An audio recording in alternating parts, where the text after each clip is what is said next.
ക്ഷേമ പെൻഷൻ തടഞ്ഞുവെച്ചതിന്റെ കാരണമറിയാൻ ഓഫീസുകൾ കയറിയിറങ്ങി വേദനയോടൊരമ്മ. മലപ്പുറം കുന്നപ്പള്ളി സ്വദേശി വസന്തകുമാരിയാണ് 5 വർഷത്തോളമായി അലയുന്നത്. പെൻഷൻ കിട്ടാതെ വന്നാൽ ആത്മഹത്യയല്ലാതെ മറ്റൊരു വഴിയില്ലെന്ന് പറയുകയാണ് വസന്തകുമാരി.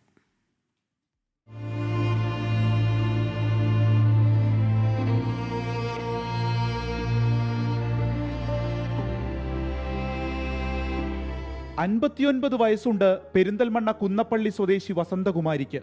ഇടയ്ക്കിടെ കലക്ട്രേറ്റിലേക്ക് വരും. അവിടേക്ക് മാത്രമല്ല, വില്ലേജ് ഓഫീസും നഗരസഭയും കയറിയിറങ്ങും. ഒരൊറ്റ കാരണമറിയാൻ, എന്തുകൊണ്ടാണ് ക്ഷേമ പെൻഷൻ കിട്ടാത്തത്, അതിനുവേണ്ടി താൻ എന്താണ് ഇനി ചെയ്യേണ്ടത്. ഇപ്പോഴും ഉത്തരമില്ല. എനിക്ക് മുടങ്ങിക്കിടക്കുന്ന പെൻഷൻ 2018-ലും 19-ലെയും 20-ലെയും 2025-ലെയും പെൻഷൻ എനിക്ക് കിട്ടിയിട്ടില്ല. അത് കിട്ടണം. ഞാൻ അലഞ്ഞുകൊണ്ട് വാടക വീട്ടിൽ അലഞ്ഞുകൊണ്ട് 59 വയസ്സായി അമ്മ ആത്മഹത്യ വരെ എത്തിയിരിക്കണം. കാരണം പണമില്ല, ജീവിക്കാൻ വഴിയില്ല, ആരോഗ്യമില്ല, എല്ലാം കൊണ്ടും ഞാൻ അവശതയാണ്. 2015 മുതൽ 17 വരെ വിധവാ പെൻഷൻ ലഭിച്ചു. പിന്നീട് 3 വർഷം ലഭിച്ചില്ല. ഈ വർഷവും ഇതുവരെ പെൻഷനില്ല. മാസ്റ്ററിംഗ് കൃത്യമായി ചെയ്തിട്ടുണ്ട്. 20 വയസ്സായ മകനും വസന്തകുമാരിയും വാടകയ്ക്കാണ് താമസിക്കുന്നത്. വാടക നൽകാനോ എന്തിന് ബസ്സിന് നൽകാൻ പോലും പണമില്ലാതെ വിങ്ങുകയാണിവർ. ചെറിയൊരു വരുമാനം മോൻ്റെ അടുത്ത് എടുക്കുമ്പോഴും എനിക്ക് ബസ്സിന് പൈസ ഉണ്ടാ എന്ന ദിവസം ഇങ്ങനെ ഓരോന്ന് അപേക്ഷ കൊടുക്കാൻ വരുമ്പോഴും അവൻ നാട് വിട്ടു പോയി കഴിഞ്ഞാൽ എനിക്ക് ആരുണ്ടാവുക?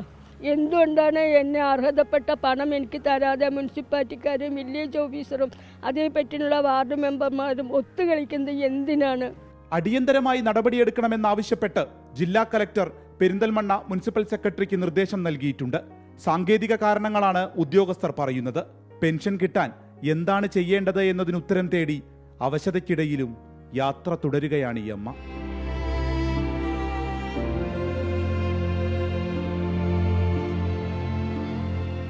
വിപിൻ സി വിജയൻ, 24 മലപ്പുറം. അപ്പോൾ സർക്കാർ സംവിധാനങ്ങൾക്ക് മുന്നിൽ അമ്മയുടെ വർഷങ്ങളായുള്ള അലച്ചിൽ നമ്മൾ മുന്നോട്ട് വെക്കുകയാണ്. അപ്പോൾ അതിന് പരിഹാരം ഉണ്ടാകും എന്ന പ്രതീക്ഷയിൽ തന്നെയാണ് ആ വാർത്ത വിപിൻ സി വിജയൻ ചെയ്യുന്നത്. 24 അത് സർക്കാരിനെ അറിയിക്കുന്നത്.